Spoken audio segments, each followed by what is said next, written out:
Assalamualaikum warahmatullahi wabarakatuh.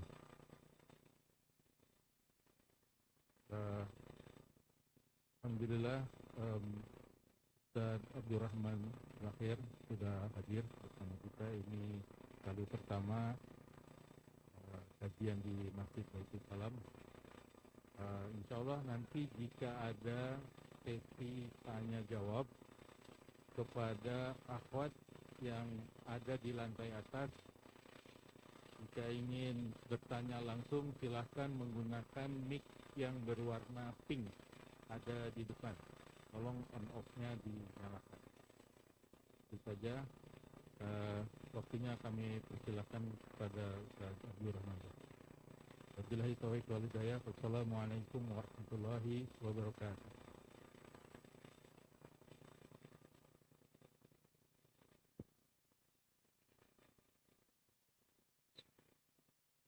Assalamualaikum warahmatullahi wabarakatuh. Alhamdulillah rabbil alamin wa rahmatullahi salatu wassalamu ala nabiyyina Muhammadin wa ala alihi wa sahbihi wa alihi wa sahbihi wa sallam. Asyhadu an la ilaha illallah wahdahu la syarika lah wa asyhadu anna Muhammadan abduhu wa rasuluh wa safiyuhu min khalqihi وبلغ الرسالة ونصح للأمة وكشف الله به الأمة وجاهد في الله حق جهاده لا تفتح به وتركنا على محجة البيضاء ليلها كنهارها لا يزيد عنها الحرب. اللهم صل وسلم وزد وبارك وانعم وكرم ومجد على عبدك ورسولك محمد صلى الله عليه وعلى آله وصحبه وسلم. وقال عز من قائل يا أيها الذين آمنوا اتقوا الله حق تقاته ولا تموتن إلا وأنتم مسلمون. قال عز وجل يا أيها الذين آمنوا اتقوا الله وقولوا قولا سديدا يصلح لكم أعمالكم ويغفر لكم ذنوبكم ومن يطع الله ورسوله فقد فاز فوزا عظيما. يا عباد الله أوصيكم بنفسي المؤمن بتقوى الله وطاعته لعلكم تفلحون. تقوى إله العالمين فإنها عز من أرض الدنيا والمرجع فيها غنى الدارين فاستمسك بها وذنب الإيمان تستفيد وتفلح. Pada saat hadirin sekalian yang Allah Subhanahu wa taala, bagaimana para ulama menuntut ilmu atau metode para ulama dalam menuntut ilmu? Begitu kurang lebih.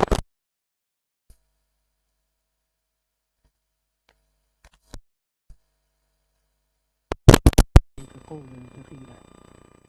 Menuntut ilmu itu bagian dari hal yang berat, karena Allah Taala mengatakan kepada Nabi-Nya, kami akan memberikan kepada engkau perkataan yang berat.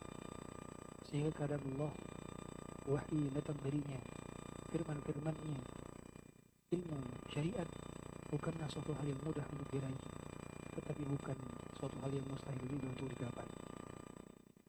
Oleh karenanya para ulama, mereka berusaha berjuang untuk mendapatkannya. Jabir bin Abdullah mencari satu hadis dari Abdullah bin Ibnis dari Madinah ke Syam, perjalanan berbulan-bulan lamanya. Rabi'atul Ra'i murid Imam Malik, untuk bisa belajar kepada Imam Malik, dia harus menjual kepentingannya dikarenakan tidak punya uang lagi. Bahkan sebagai ulama ketika sudah tidak punya uang lagi, mereka menjual sendalnya untuk bisa menuntut ilmu. Ya, karena menuntut ilmu butuh modal. Sebagaimana disampaikan oleh Imam Syafi'i, dan tanazul ilma illa bisittah mubika majmu'iha bibayani zaka'un wa husnul wasithar qawluhu was-suhbatu as-salim wa tudus sama. Adalah zaka'un, kecerdasan, wa hirsun, semangat, wastibarun, bersabar, wa bulghatun, modal, wa suhbatu ustadzin, bersahabat dengan ustadz. Dan yang keenam adalah panjangnya dan lamanya waktu perjalanan. Hingga Imam Ahmad, beliau untuk mengumpulkan musnadnya, beliau perlu keliling dunia sebanyak 2 kali. Sebagaimana disampaikan oleh Al-Imam Al-Jauzi. Lihatlah bagaimana perjalanan Al-Imam Syafi'i melakukan rihlah dalam talabul ilmi, berperjalanan mengunjungi satu kota lainnya, dari Syam, Gaza, Palestina, menuju Mekah. Kemudian beliau belajar bahasa Arab melalui salah satu kabilah Quraisy. Kemudian beliau belajar Muwatta kepada Imam Malik untuk kemudian baru bisa mengajar di Masjidil Haram. Tahapan-tahapan yang dipenuhi dengan luka. Sebagian ulama sampai-sampai kencingnya berdarah dalam perjalanan mereka menuntut ilmu. Ada perjuangan dan keletihan yang dirasakan.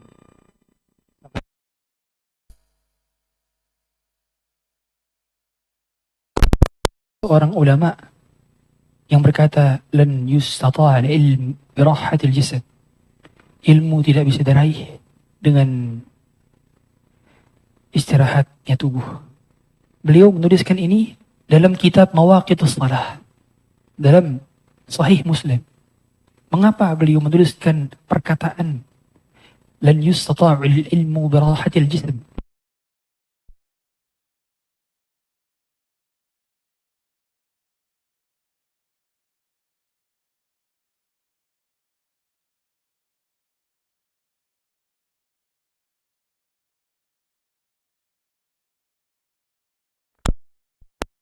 Dalam mencari satu hadis yang kalian tinggal baca.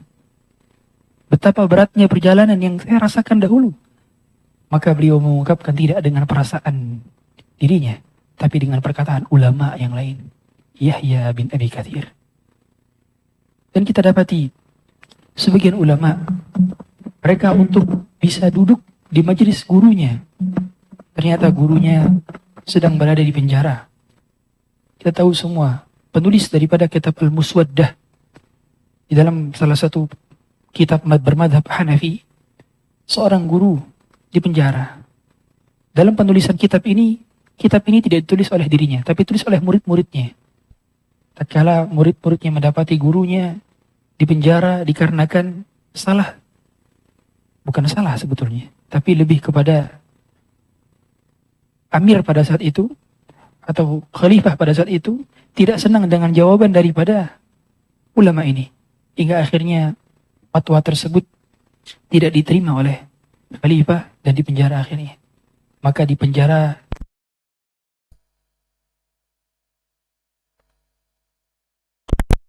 petang siang malam di atasnya.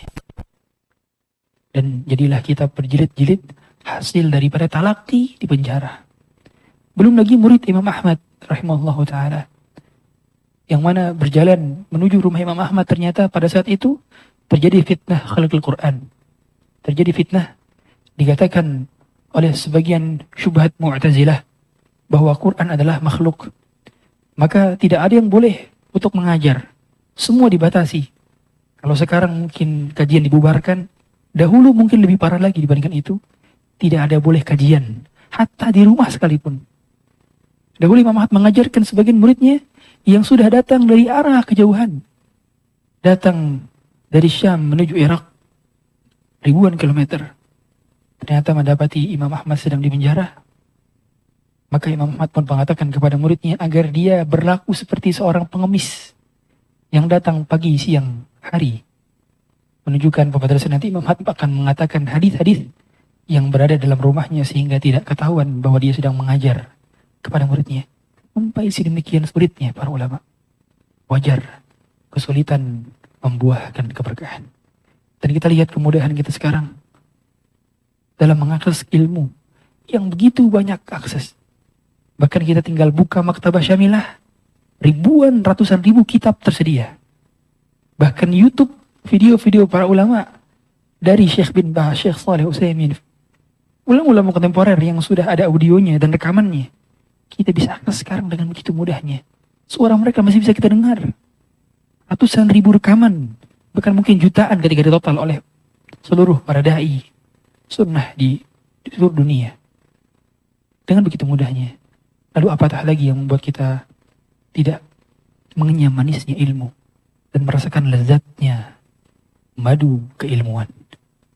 Hadirin sekalian rahmat Allah Subhanahu wa taala. Maka pada kesempatan kali ini ada beberapa metode para ulama yang insyaallah taala kami akan bahas bagaimana cara mempersingkat umur dalam belajar agama. Hampir seluruh ulama mereka untuk bisa menjadi ulama wajib belajar bahasa Arab. Tidak layak seorang dai, seorang ulama, dan tidak pantas dikatakan sebagai seorang ulama malam yatafaqqah bil Arabiyyah, selama belum belajar bahasa Arab. Wajib belajar bahasa Arab. Lihatlah para ulama-ulama kita. Al-Imam Bukhari, apakah dari bangsa Arab? Tidak. Dari Bukhara. Bukhara itu sekitar perbatasan Rusia. Bukan Arab. Bukan Arab. Tapi mengapa namanya tersohor? Kitabnya adalah kitab tersahih setelah Al-Quran. Ashahul kutubi ba'da Al-Quran, Sahih Al-Bukhari. Lihatlah Imam Ibn Hazm Al-Andalusi. Apakah dari Arab? Tidak. Dari mana? Andalus, dari Spanyol. Daud Al-Zahiri, begitu pula dari Spanyol. Lihatlah bagaimana para ulama yang mereka ahlul hadis. Mereka, sebagian di antara mereka pun bukan orang Arab.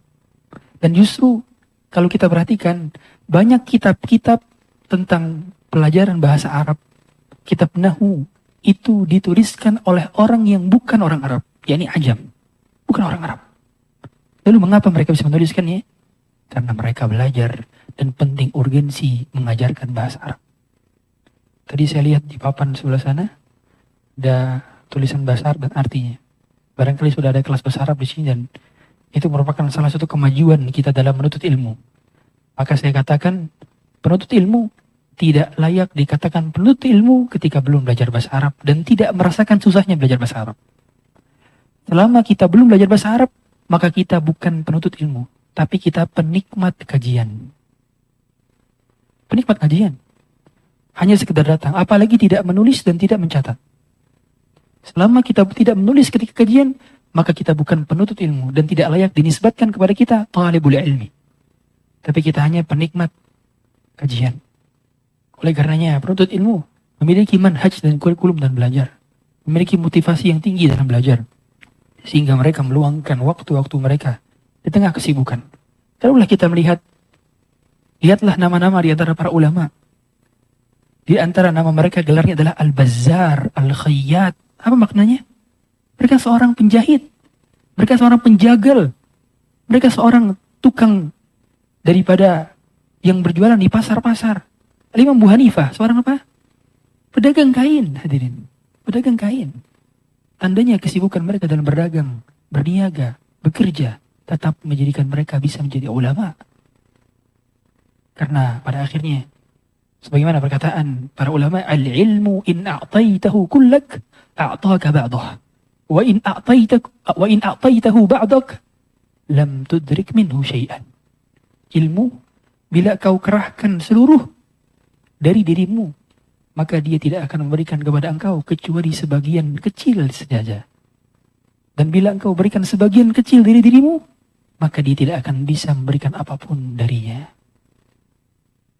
Jadi orang 100% seluruh usaha dia telah kerahkan untuk mencari ilmu dan menuntut ilmu, tidak akan pernah ilmu itu datang 100% kepadanya. Karena ilmu ini luas, banyak, cabang-cabangnya banyak.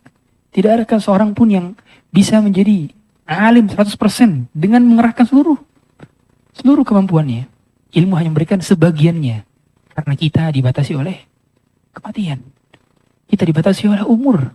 Sedangkan ilmu tidak akan pernah bisa dihabiskan dengan umur-umur kita. Maka kalau kita mengarahkan seluruh kemampuan kita, dia hanya memberikan sebagiannya. Lalu apatah lagi dengan orang yang memberikan sebagiannya saja. Maka ilmu tidak akan memberikan walaupun secuil dari dirinya. Sehingga menjadikan para ulama berhari-hari, berbulan-bulan. Al-Imam An-Nawawi belajar satu hari 12 majelis. Hari ini kajian, jam segini ada jadwal lagi beberapa jam lagi. Ada jadwal lagi beberapa jam lagi. Ada jadwal beberapa jam lagi. Ada kajian. Dari setiap satu kata dan mufradat yang dia ketemukan. Dari satu kitab dicari pembahasan tarikhnya, pembahasan sirahnya, pembahasan fikihnya, pembahasan hadithnya, pembahasan mustalahnya, pembahasan balaghahnya. Dicari dari setiap cabang-cabang kalimat dari satu kata. Menghabiskan hembusan nafasnya untuk ilmu. Wajar. Mengapa karya Imam Nawawi begitu berkah? Siapa pesantren yang tidak belajar Arba'in Nawawiyah? Tidak ada. Masjid mana yang tidak punya kitab Riyadhus Shalihin? Tidak ada. Hampir setiap universitas yang bermadzhabkan Syafi'i belajar kitab Minhajut Talibin. Hampir setiap syarah dalam Sahih Muslim yang dipakai adalah syarah Al-Imam An-Nawawi terhadap Sahih Muslim. Hampir ensiklopedia dalam pembahasan 4 madhab dan selainnya yang dipakai adalah Majmu' Syarh Muhadzab dan juga Al-Mughni li Ibnu Qudamah. Mengapa? Karena setiap hembusan nafas Imam Nawawi adalah bernapaskan ilmu, berdetakkan ilmu, mengalirkan keluar darahnya adalah ilmu dan ilmu. Ilmu. Begitu berkah. Usia jabatan Imam Nawawi hanya usia 45 tahun. Tapi menghasilkan karya yang begitu berkah. Disebabkan Imam Nawawi menghabiskan umurnya dengan ilmu. Bukan kita melihat bahwa Imam Nawawi pernah tidak meletakkan lambungnya ke tempat tidur selama 2 tahun berturut-turut. 2 tahun tidur dalam keadaan duduk hadirin. Gak nemperin lambung. Sebagaimana Allah yang sendiri mengatakan bahwa di antara orang-orang yang beriman adalah lambung-lambung mereka jauh dari tempat tidur mereka. Lalu mengamalkan apa yang difirmankan oleh Allah Ta'ala dalam Quran. Dan sekalian Allah Subhanahu Wa Ta'ala. Sehingga Al-Quran mengapa diturunkan dalam bahasa Arab? Dikarenakan kita tahu semua bahwa bahasa Arab adalah bahasa paling kaya. Menurut International Research dari Language, semua bahasa di dunia menyatakan bahwa bahasa Arab adalah bahasa yang paling kaya. Total ada 12,5 juta kosakata dalam bahasa Arab. Sedangkan bahasa Inggris hanya 600.000. Bahasa Spanyol hanya 500.000. Bahasa Prancis hanya 400.000 kosakata. Sangat jauh gapnya. Dalam bahasa Arab saja, perkataan ain atau mata, itu ada 1000 kosakata tentang mata. Belum lagi Anda ketika melihat perbedaan antara Jabal dengan Tur, dibedakan. Antara singa yang satu dengan singa yang lain, dibedakan kosakatanya. Antara unta yang satu dengan unta yang lain, dibedakan kosakatanya. Yang menunjukkan kaya akan makna dan sastra. Sampai-sampai Allah sendiri yang mengatakan bahwa dia menurunkan Quran dengan bahasa Arab. Tujuannya apa? La'allakum ta'qilun. Agar kalian menjadi berpikir. Kata Syekhul Islam bin Taimiyah, siapapun yang belajar bahasa Arab akan dia dapati kecerdasannya bertambah. Kalau bahasa kita, orang yang belajar bahasa Arab IQ-nya bertambah. Karena untuk memahami struktur dan kata dalam bahasa Arab, kita akan mengawali dengan pembahasan yang cukup sulit, tapi kemudian merasakan kemudahan-kemudahan di cabang-cabang berikutnya. Sebagaimana Allah mengatakan, in anzalnahu Qur'anan Arabiyyan la'allakum ta'qilun, dalam surah Yusuf. Jadi sekalian Allah Subhanahu wa taala. Kemudian di antara metode para ulama dalam menuntut ilmu juga, yang kedua adalah menghafalkan Al-Qur'an. Menghafalkan Al-Qur'an. Sehingga tidak layak kita dikatakan penuntut ilmu bila tidak punya hafalan sama sekali dari Quran. Walau juz'an wahidan. Meskipun bukan 1 juz. Enggak punya. Beberapa surat saja tidak punya. Maka ketahuilah, orang yang seperti ini tidak layak menisbatkan diri kepada talibul ilm. Bila dia tidak mau menghafalkan meskipun hanya sebagian Quran. Tidak ada kewajiban memang untuk menghafalkan Quran. Tapi bagi yang menisbatkan kepada ilmu, maka dia harus menghafalkan Quran. Dan sekiranya kita menghafalkan sebagian juznya, meskipun tidak sampai lengkap, atau sekiranya adalah bacaan yang bisa kita baca dalam salat-salat sunnah kita, sehingga kita menikmati bacaan-bacaan Quran kita. Oleh karenanya, para ulama menyatakan bahwa salat malam adalah zadud da'iyah, bekalnya para da'i. Mengapa? Karena para da'i, para hufadul Quran, setoran hafalan kepada Allah pada kapan? Pada saat mereka qiyamul lail. Pada saat mereka tahajud. Itulah posisi dan kondisi tatkala mereka setoran hafalan kepada Allah Ta'ala. Setoran bukan kepada musyrif, tapi langsung kepada Allah Ta'ala. Dan wajib memiliki sebagian dari hafalan Quran bagi yang disebutkan kepada penuntut ilmu agama. Dikarenakan sumber rujukan ilmu adalah Al-Quran. Maka Al-Quran memiliki nama, di antara nama-nama dalam Quran adalah ummul kitab. Sumber, ibu dari seluruh ilmu. Di semua cabang keilmuan, ini berkhidmat kepada Quran. Dan Quran menjadi pusat daripada semua cabang keilmuan. Maka siapapun yang mempelajari Quran, menghafalnya, mentadabburinya, memurajaahnya, mengajarkannya, maka dikatakan Ahlullah. Siapa keluarga Allah? Al-Quran wa khassatuh. Al-Quran ahlullahi wa khassatuh. Mereka yang Ahlul Quran adalah keluarganya Allah dan orang-orang khususnya Allah Ta'ala. Yang menunjukkan bahwa pada dasarnya Quran dihafal. Imam Syafi'i hafal Quran usia 7 tahun. Umur 9 tahun sudah hafal Muwatta. Imam Malik. Umur 15 tahun sudah menjadi mufti di Masjidil Haram. Semua berawal dari Al-Quran. Lihatlah bagaimana Imam Nawawi. Dahulu ketika berumur 9 tahun diajak main oleh teman-temannya. Tapi dia menolak. Ada di antara kita yang nolak diajak main. Diajak hangout, nolak. Enggak, saya mau bersama Quran saya. Dan diajak main, nangis. Seperti itu keadaan Imam Nawawi. Yang menunjukkan kecintaan kepada ilmu. Maka memang untuk bisa bertahan lama dalam menuntut ilmu, kita perlu memiliki cinta kepadanya. Apa yang membuat orang tertatih-tatih dalam menuntut ilmu? Apa yang membuat orang cepat bosan kepada ilmu? Apa yang membuat orang malas-malas dalam menuntut ilmu? Satu saja. Tidak lain. Karena dia belum cinta kepadanya. Karena sesuatu yang menggerakkan adalah cinta. Dan tatkala kita digerakkan oleh cinta kepada ilmu, maka kita tidak akan merasa keletihan itu, kesakitan itu. Layaknya para ulama yang telah menghabiskan umur, raga, jiwa, fisik mereka di jalan ilmu.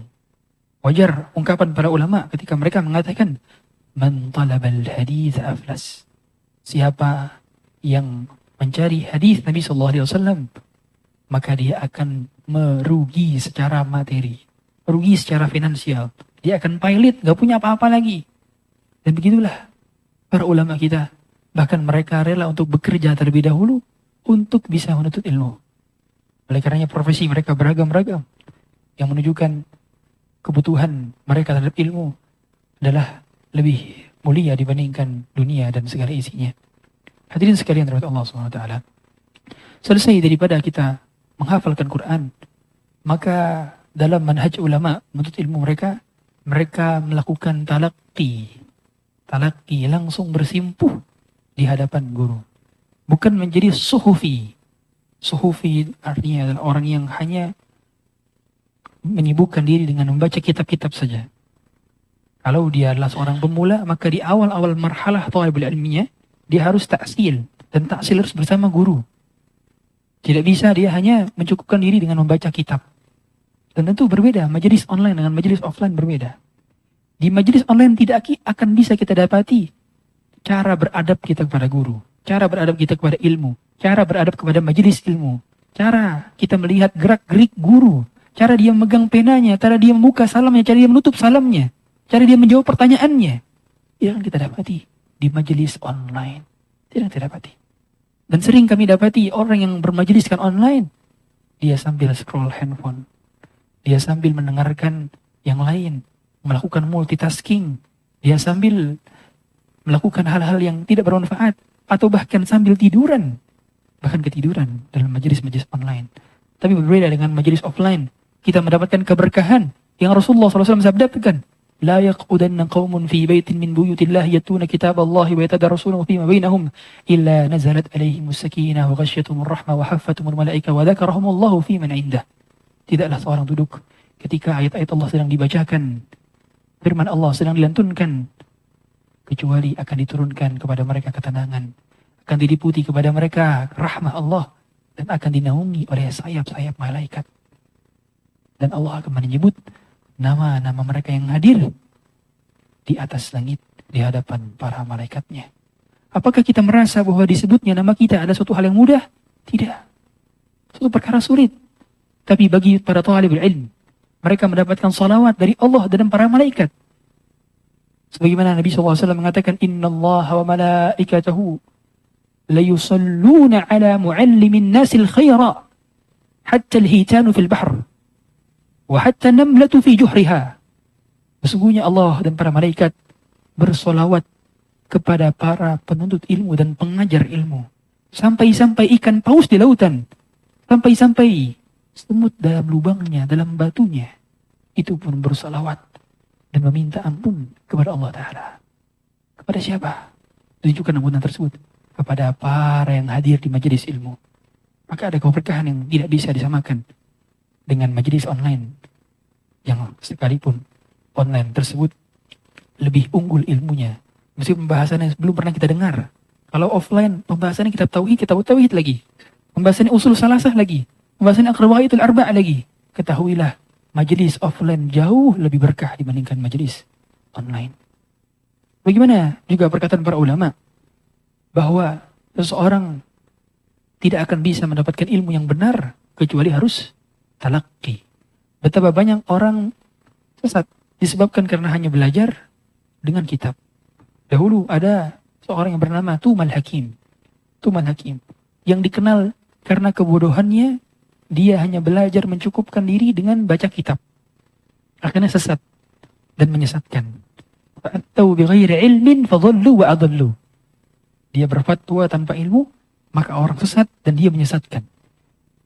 Pada saat dirinya mendapatkan warisan dari ayahnya. Ayahnya seorang yang berilmu. Dapat kitab warisan. Maka dia membaca satu hadis, potongan hadis dalam kitab ayahnya. Habbatu sauda syifa'un min kulli da. Tapi dia baca karena ada titik 2 yang salah titik. Dibaca hayyatus sauda syifa'un min kulli da.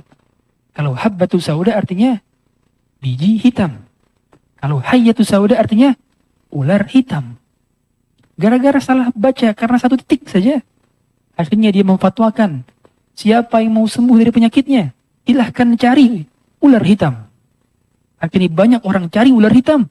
Dan ratusan orang meninggal dunia di zamannya gara-gara fatwanya. Sampai-sampai Abu Hayyan An-Nahwi pernah menyanyikan syair. Yadhunnul ghamru bi anna al-kutuba tahdi akha jahlin li idrakil ulumi. فما يدري الجهول بأن فيها غامض حجرت أقل الفهيم إذا رمت العلوم بغير شيء ضللت عن الصراط المستقيم تلتبس الأمور عليك حتى تكون أضل من توم الحكيم. Kata beliau, betapa banyak orang mengira bahwa kitab saja dapat memberikan petunjuk. Tapi ternyata mereka keliru bahwa itu dapat membuat bingung. Aqlul fahimi. Idza rumta al-ulum bighairi shaykhin. Kalau kau ingin mencari ilmu tanpa seorang guru, dhalalta 'anis siratal mustaqim. Kau akan tersesat dari jalan yang lurus. Taltabisul umura ka'alaika hatta akan bercampur satu perkara dengan perkara lainnya. Hatta takuna adalla min tumal hakimi. Sampai kau menjadi lebih sesat dibandingkan Tumal Hakim. Bayangkan, Tumal Hakim menjadi simbol dari kesesatan gara-gara hanya belajar melalui buku saja, tapi tidak dengan guru. Sehingga talaqi inilah yang menjadikan Ibnu Aun, Abdullah bin Mubarak belajar kepada Ibnu Aun. Berperjalanan ratusan kilometer. Padahal majelis Ibnu Aun sudah diketahui, pembahasan dan kitabnya sudah diketahui, telah dipelajari oleh Abdullah bin Mubarak. Untuk apa belajar? Untuk mendapatkan keberkahan majelisnya. Untuk mendapatkan faedah tentang adabnya. Dia tahu semua di majelis Imam Ahmad yang hadir ribuan orang. Hanya sebagian yang mencatat. Sebagian hanya ingin lihat bagaimana Imam Ahmad berbicara dan beradab. Wajar mereka mengatakan, Kanu yata'allamuna al-adaba 30 sanah. Wa kanu yata'allamuna al-ilma 20 sanah. Mereka belajar adab 30 tahun. Mereka belajar ilmu 20 tahun. Yani adab itu juga bagian daripada suatu hal yang perlu diperhatikan. Sehingga bagaimana kita bisa belajar adab kalau kita tidak pernah duduk di kajian. Kita baru tahu adabnya di kajian. Kalau kita belajar adab. Lalu kita melihat mufti Saudi dari dulu. Syekh Muhammad bin Ibrahim, Syekh bin Baz, sekarang Syekh Al-Syekh. Itu adalah orang-orang yang tunanetra, difabel. Di majelis Syekh Muhammad bin Ibrahim, itu kalau ada orang kedengaran suara pulpen jatuh, tahu. Saking sunyinya di majelisnya. Bahkan Syekh Abdullah Sadhan, beliau pernah mendengarkan ada seorang yang bercanda di majelisnya. maka dia langsung pergi mengambil sendalnya dan tidak hadir lagi. Gara-gara ada yang tidak beradab di majelis ilmu. Sekarang kita dapati masih asik-asik scroll sosial media ketika sabda Rasulullah dibacakan, ketika firman Allah dilantunkan. Apakah beradab kepada Allah dan Rasulnya? Sungguh tidak beradab. Sangat-sangat tidak beradab. Sampai-sampai sempat mengobrol dengan temannya di majelisnya. Apakah beradab? Tidak beradab kepada kalam Allah dan kalamun Nabi sallallahu alaihi wasallam. Dahulu Imam Syafi'i ketika bermajelis dengan Imam Malik, kuntu usafhu waraqah. Aku membolak-balikkan dengan penuh pelan-pelan kitabku. Aku khawatir Imam Malik mendengarkannya. Takut. Membolakannya pelan-pelan sekali. Berarti saking heningnya majelisnya. Kita lihat bagaimana para sahabat bermajelis dengan Nabi SAW. Diungkapkan oleh para sahabat lainnya tatkala mengajarkan para tabi'in. Tatkala Nabi SAW mengajarkan para sahabat, mereka kepalanya menunduk. Mereka sangat menghormati dan memuliakan Nabi karena Nabi berbiawah. Sehingga ungkapan yang menjadi ciri khas bagi majelis Nabi, ka'anna ala ru'usihim at-tayr. Seolah-olah di kepala mereka ada burung. Saking diamnya kepala mereka, tidak gerak. Subhanallah, saya pernah menyaksikan hal yang sangat serupa di daurahnya Barnamij Muhammadil Ilm. Setiap tahun dulu ada sebelum Covid, sekarang qadarullah sudah tidak ada. Itu setiap tahun, setiap awal tahun dan akhir tahun. Dan daurah Barnamij Muhammadil Ilm karena yang diampu oleh Syekh Saleh Al-Utsaimin di Masjid Nabawi. Subhanallah, orang sibuk mencatat, bahkan yang menyender saja ditegur. Wahai fulan, kalau kau menurut ilmu, maju. Tapi kalau tidak menurut ilmu, silahkan. Pintu pun terbuka lebar. Subhanallah.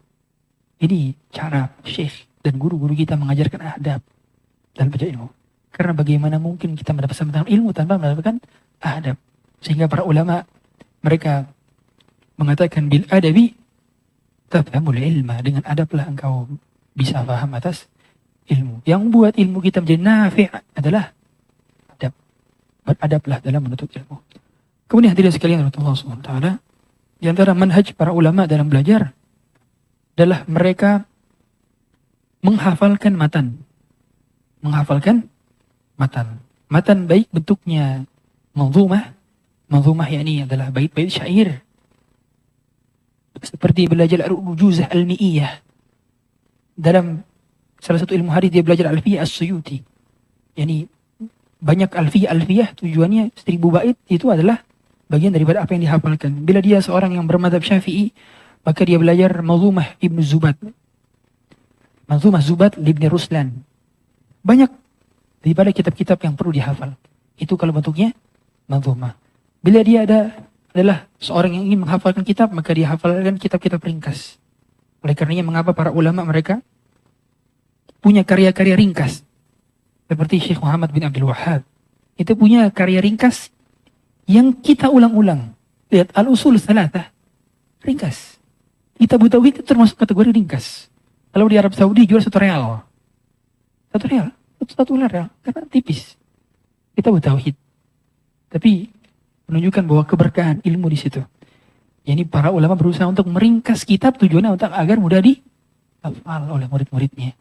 Sehingga adanya matan-matan tersebut agar kita memudahkan istihdaruhu indal hajah.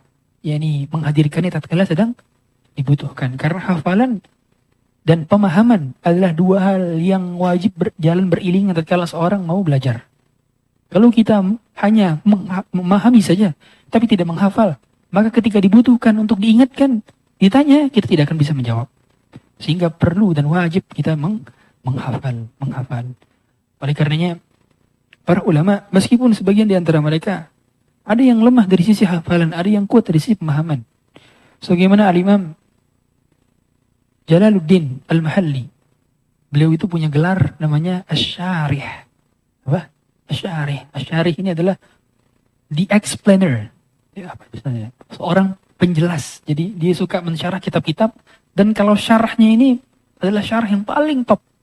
Para ulama mengakui ketika mensyarah kitab, sudah pasti syarahnya paling top. Ketika mensyarah matan. Maka beliau pernah mengatakan dalam muqaddimah kitabnya, saya memiliki kelemahan di bidang hafalan. Tatkala saya menghafal, tubuh saya demam. Tubuh saya demam. Al-Imam Suyuti juga pun memiliki kelemahan dari si ilmu mantik, ilmu logika. Yang sampai-sampai Imam Nawawi, Imam Suyuti itu mengharamkan ilmu mantik, ilmu logika. Karena ketika dipelajari, gak mudah-mudah, gak paham-paham. Lalu orang cerdas.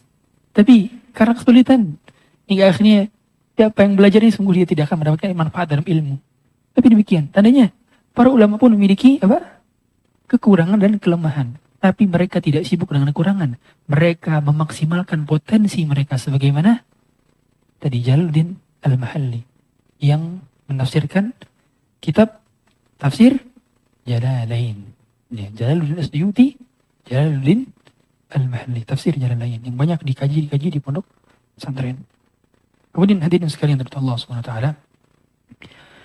Yang berikutnya, manhaj para ulama dalam menuntut ilmu, mereka memulai dengan pembahasan yang sederhana. Kalau kita lihat, hampir semua cabang keilmuan dan skill di semua bidang dunia maupun akhirat, semuanya akan mengatakan we are back to basic. Back to basic. Jadi kita kembali kepada basic, kan gitu. Semua kembali kepada basic. Bagaimana Allah mengatakan dalam surah Ali Imran ayat 79. Walakin kunu rabbaniyina bima kuntum tuallimuna alkitab wa bima kuntum tadrusun. Maka jadilah orang-orang yang rabbani. Apa itu rabbani? Mereka, kata Ibn Abbas radhiyallahu ta'ala anhuma, alladzina yu'allimuna an-nasa sighara al-ilmi qabla kibarih. Yaitu mereka yang mengajarkan ilmu kepada para penuntut ilmu yang kecil-kecil baru yang besar-besar. Begitu pula para penuntut ilmu yang belajar yang kecil-kecil sebelum yang besar. Kita kalau belajar matematika dulu pas SD, tiba-tiba pas kelas 1 langsung belajar Pitagoras. Terus besoknya langsung belajar kalkulus. Di kelas akhir baru belajar tambah-tambahan. Kira-kira jadi mathematician nggak? Nggak akan jadi matematikawan. Karena belajarnya nggak ngurut. Begitu pula kita yang hanya menyibukkan diri dengan kajian tematik saja. Hanya mencukupkan diri dengan kajian tematik saja. Tidak akan bertambah-tambah keilmuannya kalau tidak mengkhatamkan kitab. Stagnan akhirnya. Bertahun-tahun kamu sudah berapa hijrah? Berapa tahun hijrah? 10 tahun. Sudah khatam berapa kitab? Kitab apa ya? Kitab nikah kali. Belum ada yang dikhatamkan. Kitab tauhid? Belum juga. Sering bolong ke kajian. Maka yang seperti ini akan kembali seperti awam. Allah akan kembali seperti awam. Ketika ditanya apa syarat la ilaha illallah? Kemarin saya nanya juga satu majelis. Syarat la ilaha illallah, ada yang menjawab asyhadu an la ilaha illallah. Itu ungkapan syahadat, bukan syarat la ilaha illallah. Subhanallah. Maka perlu belajar ta'sil seperti ini. Dari awal yang basic dulu. Kita kalau lihat orang kalau menjadi professional footballer, menjadi pemain handal dalam dunia sepak bola. Ketika mau SSB, dilatih sama pelatihnya dibilang apa? Benerin dulu footworknya. Iya. Benerin cara nendang yang benar, kan gitu. Sebelum dia passing, sebelum dia crossing, sebelum dia lakukan hal basic dulu. Begitu pula ilmu. Gak bisa kita langsung belajar kitab Majmu' Syarh Muhadzab, Bidayatul Mujtahid, Raudatun Nadhir. Gak akan bisa. Tapi belajar dari hal-hal yang basic dan gak malu untuk belajar. Karena lihatlah para sahabat radhiyallahu alaihim, mereka baru mendapat hidayah rata-rata di usia berapa? Usia-usia tua. Banyak di antara mereka baru belajar, baru mendapat hidayah di usia-usia tua, tapi tidak membuat mereka putus semangat dalam belajar. Hadirin sekalian Allah Subhanahu wa taala. Kemudian di antara cara kita dalam memutkinkan ilmu agar hafalan itu mudah untuk hadir. Ada yang pernah mengatakan kepada Dr. Zakir Naik, bagaimana engkau menghafal? Is it photographic memory?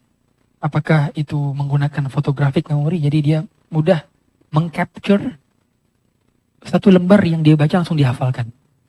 Kata beliau, I don't have photographic memory. Saya nggak punya photographic memory. Tapi saya menghafalkan dan memurojaah secara rutin di waktu mendadak. Dengan rutin. Contoh, dia menghafal, misalkan kita menghafal innamal a'malu binniyat, misalkan, satu hadis pendek. Untuk bisa menjadikan hafalan tersebut mungkin, ketika ditanya, gimana caranya? Menghadirkan hafalan tersebut secara berkala, rutin, dan mendadak. Sejam sekali, 2 jam sekali, 3 jam sekali. Lagi, tiba-tiba lagi balas WA, langsung berusaha ngulang. Maka, kapasitas otak kita, itu terbagi menjadi berapa bagian. Ada short term, ada medium term, dan ada long term. Yang satu, short term ini, adalah informasi yang tidak kita anggap penting. Maka dia mudah cepat hilang. Ketika kita memindahkannya ke long term, caranya adalah diulang secara berkala dan rutin. Itulah, saya katakan, tidak ada cara lain bagi para hafidhul Quran untuk memutkinkan Quran mereka, kecuali dengan satu, murojaah. Murojaah. Setelah taufik dari Allah tentunya.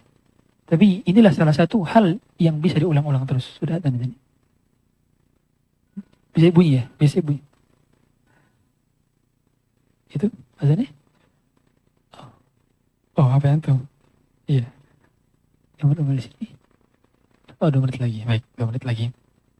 Sehingga tatkala kita menginginkan untuk bisa menghemat umur, maka dengan cara kita juga mempelajari usul setiap bidang. Jadi setiap bidang itu ada yang pokok, ada yang cabang. Usul. Atau ilmu alat. Di antara ilmu alat adalah ilmu bahasa Arab, kemudian ilmu usul fiqh, usul tafsir, dan bidang-bidang yang memang terkait dengan usul. Hal demikian untuk bisa nanti memahami kasus ini. Ini kasus ini bisa ditarik kemana? Permasalahan ini bisa ditarik kemana? Itu dengan mempelajari ilmu usul. Karena dia ilmu yang berkenaan dengan kaedah-kaedah dalam syariat. Tatkala seorang udah menguasai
Hadirin sekalian dirahmati Allah Subhanahu wa taala.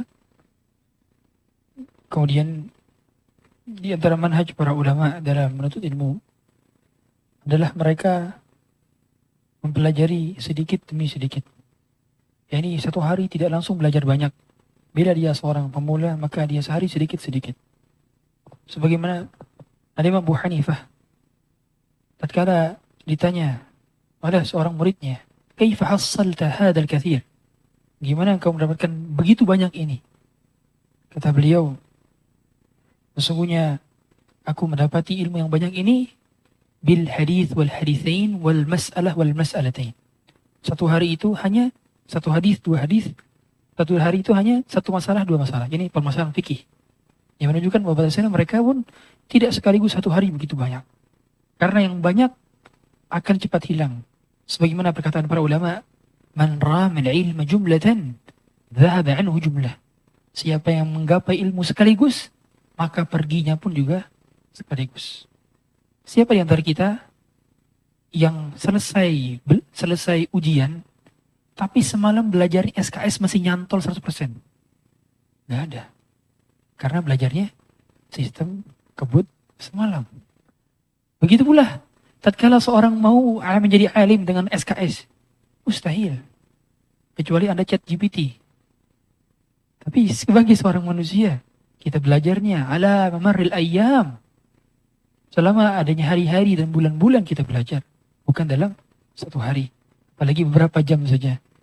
Oleh karenanya kata para ulama, kalau kau ingin menjadi alim, maka jadikan hari-harimu seperti hari-hari tatkala engkau ujian.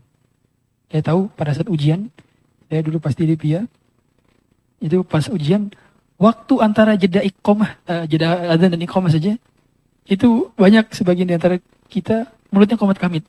Ngapain murojaah hafalan daripada manzumah, murojaah usul fiqh kamit-kamit. Atau sampai tempat-tempatin baca kitab. Kali posisi ujian, lagi usbu', lagi minggu-minggunya ujian. Tapi begitu udah beres daripada ujiannya, hilang lagi tradisi tersebut.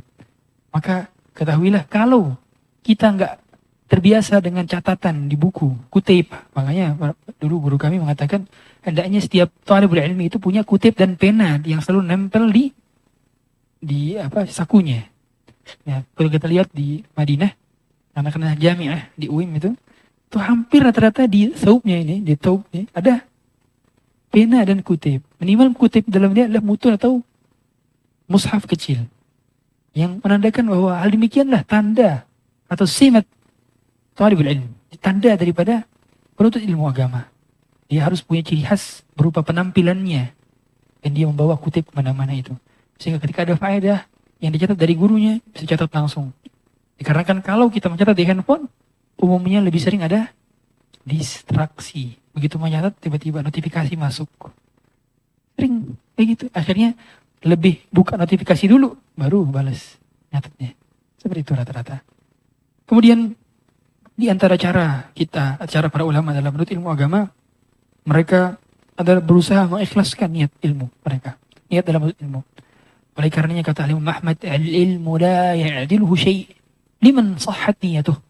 Ilmu itu tidak ada yang mampu menandinginya bagi siapa saja yang benar niatnya. Para murid daripada Imam Ahmad bertanya, "Wa kaifa tasihhu niyatuh?" Bagaimana niatnya bisa dibenahi? Kata beliau, "Bi an yanwiya raf'al jahli an nafsihi wa an ghairihi." Dia meniatkan agar dirinya mampu mengangkat kebodohan dalam dirinya dan juga mengangkat kebodohan pada orang lain. Oleh karenanya Imam Ahmad ketika ditanya bagaimana cara ikhlas dalam menuntut ilmu, kata beliau, al-ikhlasu aziz, dibuatnya cinta kepada ilmu. Dan bukan berarti Imam Ahmad tidak ikhlas. Ini justru adalah keikhlasan, di antara keikhlasan adalah menyembunyikan keikhlasan. Sehingga Imam Ahmad tidak mengatakan, ya saya ikhlas. Tapi mengatakan, al-ikhlasu aziz. Ikhlas itu berat. Ikhlas itu berat. Itu kata beliau. Kemudian, di antara cara para ulama dalam menuntut ilmu mereka, maka mereka mensyukuri setiap ilmu yang datang kepada mereka. Mereka berusaha melazimi doa Nabi SAW yang Allah perintahkan dalam Quran. Dalam surah Thaha, Nabi SAW diperintahkan untuk minta apa? Minta tambahan ilmu. Wa qul rabbi zidni ilma. Wa qul rabbi zidni ilma. Kata Al-Hafidz Ibnu Katsir, lihatlah bagaimana Allah Ta'ala tidak menyuruh nabinya untuk minta harta. Tidak menyuruh nabinya untuk minta tambahan jabatan. Tapi Allah Ta'ala menyuruh nabinya untuk meminta tambahan ilmu. Wahai Muhammad, katakanlah, wa qul rabbi zidni ilma, ya Tuhan, aku tambahkanlah aku ilmu. Bukankah setiap pagi kita berdoa dalam zikir pagi kita, Allahumma inni as'aluka ilman nafi'an, minta ilmu, tambahan ilmu setiap hari. Sehingga cara kita mensyukuri ilmu adalah dengan mengamalkannya. Mengamalkannya. Ilmu bila sebatas wawasan tetap akan membuat kita tenggelam. Bukankah seorang yang dia kursus renang tiap hari 24 jam tapi nggak pernah nyemplung ke kolam, kira-kira bisa berenang nggak? Nggak akan bisa. Nggak akan bisa. Begitu pula bayi yang diajarkan cara berjalan tapi nggak pernah ditaruh bawah, di kasur terus, nggak akan bisa belajar jalan, nggak akan bisa berjalan. Maka cara untuk bisa selamat dari dunia ini adalah dengan mengamalkan ilmu. Dikarenakan orang yang pertama kali diadab di api neraka adalah alimun wa qari'ul Quran. Orang yang berilmu yang tidak mengamalkan ilmunya. Bahkan satu pertanyaan yang ditanya dari 4 pertanyaan lainnya adalah hal ilmihi fima amila bih. Ilmunya apakah diamalkan atau tidak. Sehingga orang Yahudi mengapa terlaknat? Yang kita doakan kelaknatan kepada mereka berapa kali dalam sehari semalam? 17 kali. Ghairil maghdubi alaihim walad dhalin. Itu masuk dalam doa Al-Fatihah kita. Kenapa kita doakan mereka? Diberitakan baca Al-Fatihah dalam setiap sholat. Kenapa? Karena mereka punya ilmu tapi tidak mengamalkannya. Tidak mengamalkannya. Al-maghdub artinya mereka yang tidak mengamalkan ilmunya. Adapun ad-dhalin artinya apa? Mengamalkan tapi tanpa ilmu. Melakukan kebid'ahan, melakukan yang tidak sunnah. Sebagaimana hadis Nabi SAW, man 'amila 'amalan laisa 'alaihi amruna fahuwa raddun. Yang mengamalkan sesuatu tanpa landasan dalilnya, maka dia amalnya akan tertolak. Kemudian hadirin sekalian rahmat Allah Subhanahu wa taala. Dan di antara metodologi ulama dalam ilmu, mereka sangat concern terhadap waktu. Mereka pelit kepada waktu. Sehingga mereka tidak bermain-main dalam bahasan waktu. Mereka betul-betul mengetahui jadwal mereka, tulisnya hari ini apa mau ngapain. Bukan seperti sebagian dan kebanyakan di antara kita saat ini yang terlalu banyak tertawa, terlalu banyak bergaul dengan sama manusia yang menjadikan lemah hati dan tidak produktif dalam mengamalkan ilmu. Lihatlah bagaimana dahulu Syekh Abdurrahman As-Sa'di pernah mengunjungi sekelompok daripada para pemuda yang sedang nongkrong. Kemudian kata beliau, seandainya kalian menjual waktu-waktu kalian, lau bi'tum awqatakum lashtaraituha. Kalau kalian saat ini menjual waktu-waktu kalian, saya akan beli semua waktu kalian. Menunjukkan bahwa bahasanya apa? Waktu adalah suatu hal yang tidak akan pernah terbeli. Waktu lebih berharga daripada emas. Al-waktu athmanu min adh-dhahab. Al-waktu in lam taqta'hu qata'ak. Waktu kalau kau tidak menebasnya, maka engkaulah yang tertebas olehnya. Waktu adalah modal dasar hidup kita. Sehingga sebagian ulama yang kita sering sebut-sebut bahwa mereka ketika makan saja disuapi.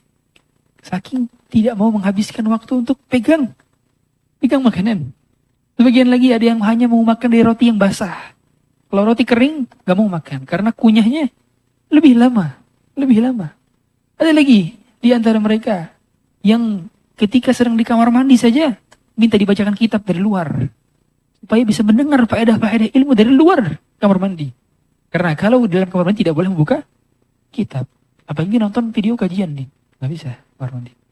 Sehingga apa yang mereka lakukan dari manfaatkan setiap detiknya.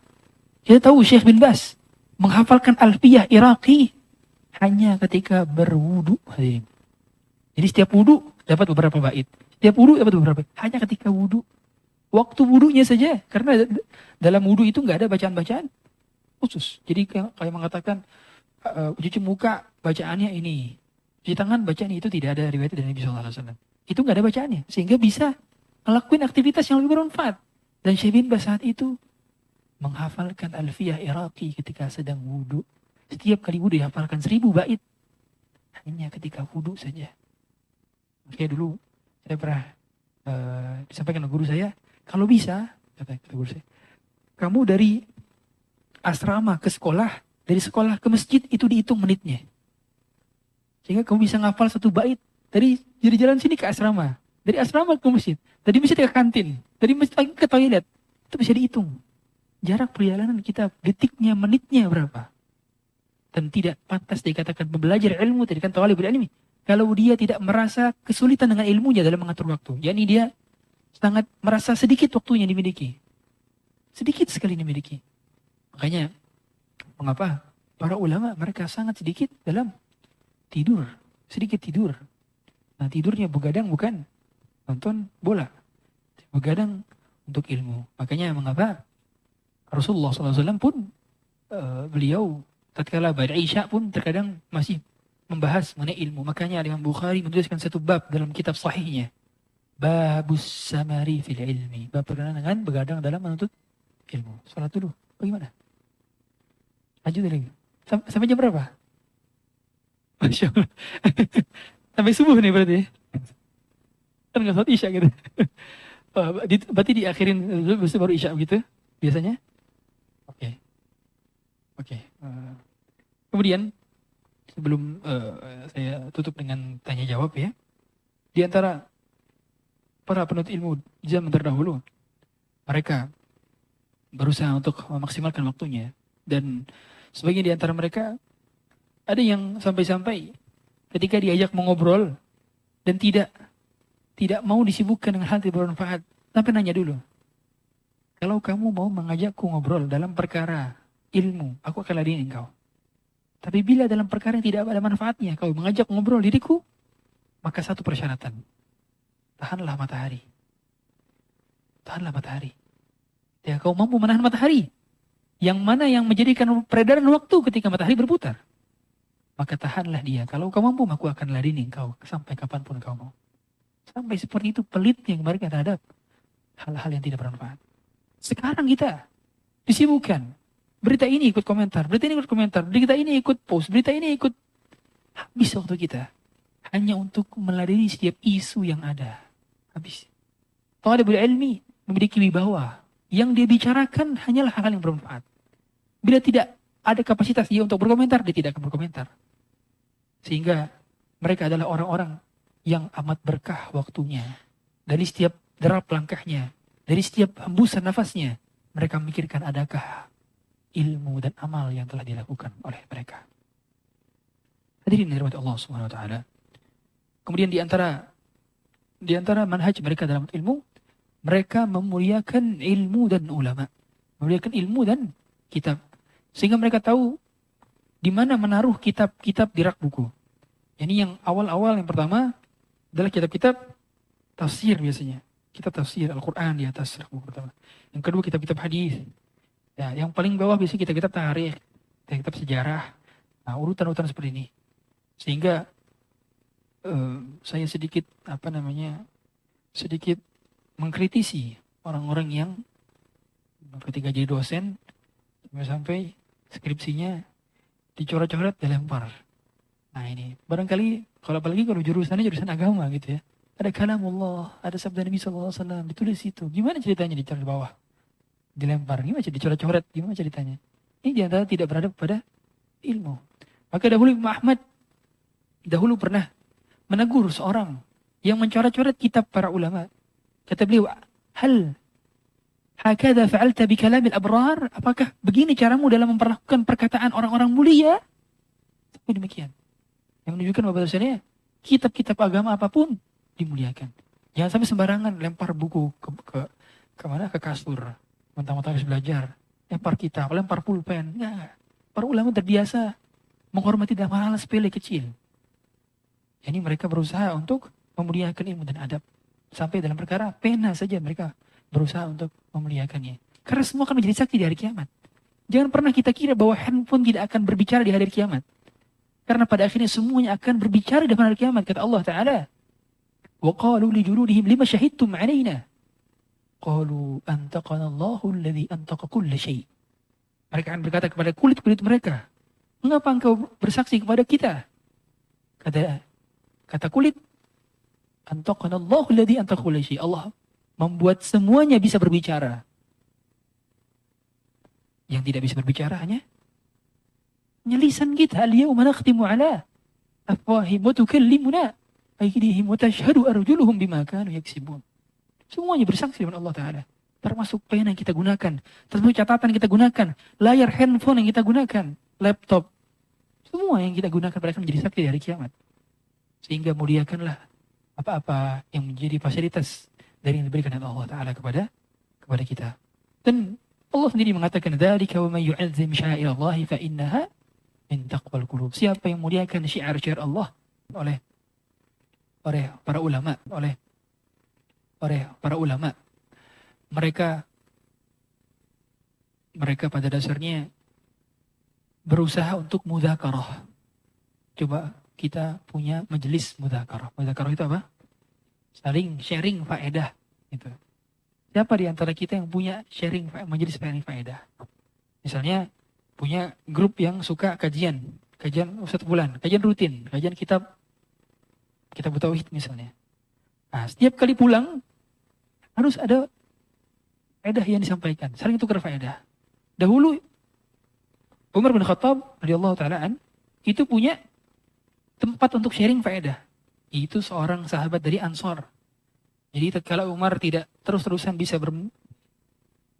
bermajelis dengan Nabi SAW, maka Umar bergantian dalam menuntut ilmu. Sehari kajian, sehari lagi nggak kajian, karena harus kerja, kan gitu, harus cari nafkah. Maka Umar memilih partnernya dari seorang Ansor.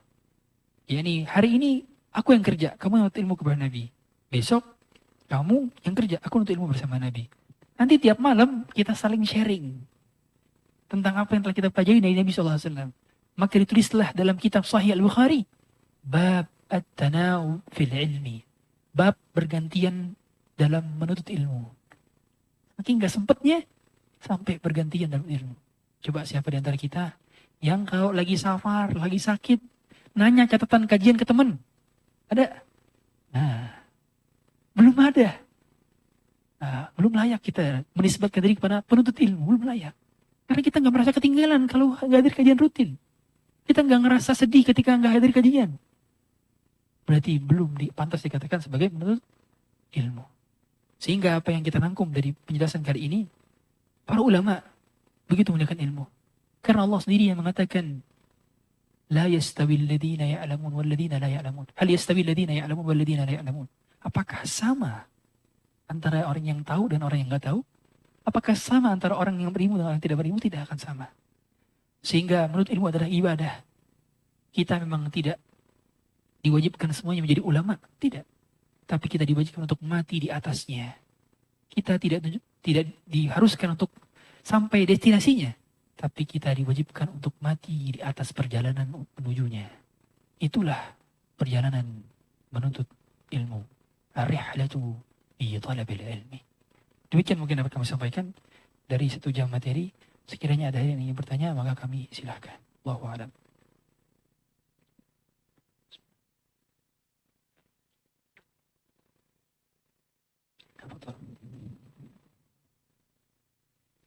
Assalamualaikum warahmatullahi wabarakatuh.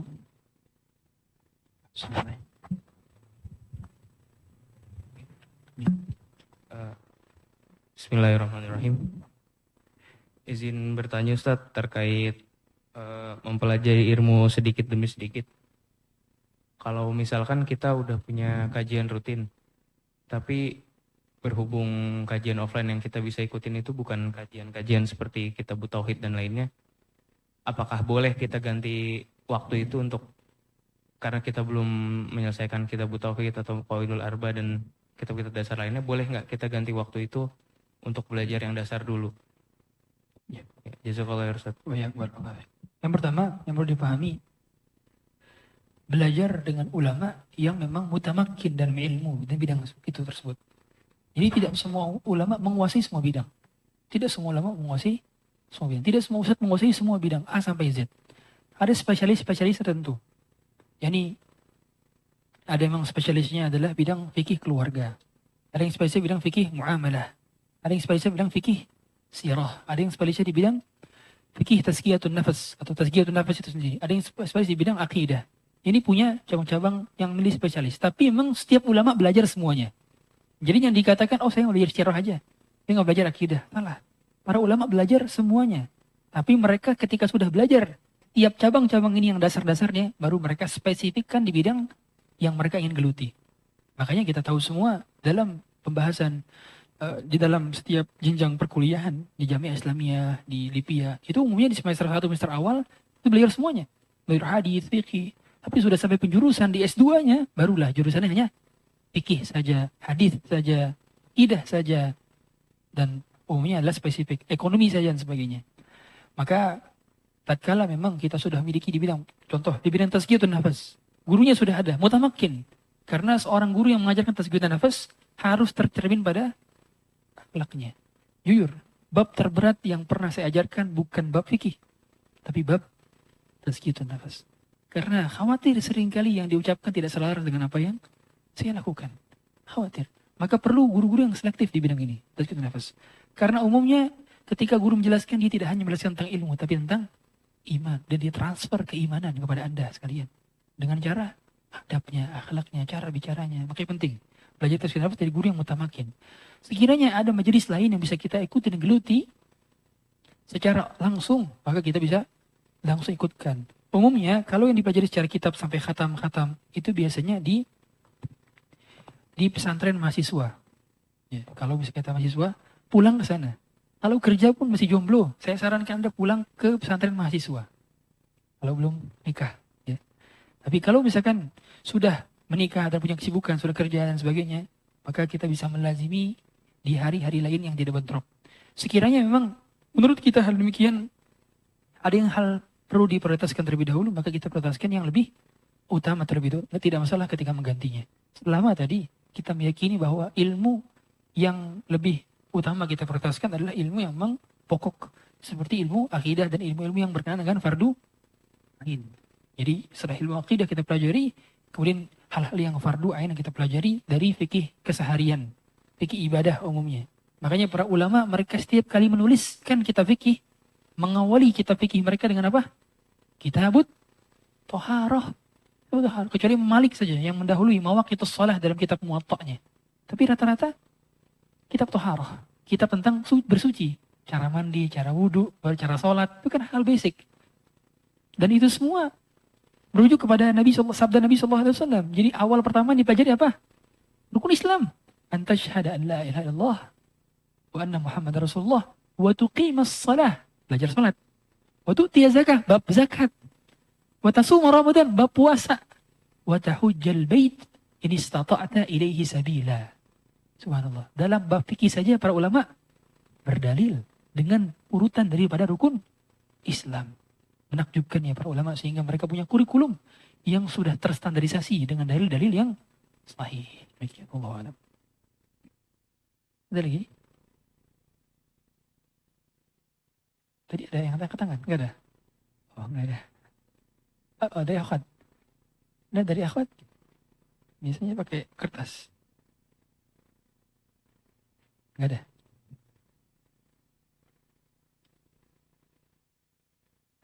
Baik, kalau tidak ada, kita tutup dengan doa kafaratul majlis. Subhanakallahumma bihamdika, asyhadu an la ilaha illa anta, astaghfiruka wa atubu ilaik. Sallallahu alaihi Muhammadin wa alihi wasallam. Saya mohon maaf atas segala kekurangan, yang benar datang dari Allah, yang salah datang dari saya pribadi. Assalamualaikum warahmatullahi wabarakatuh.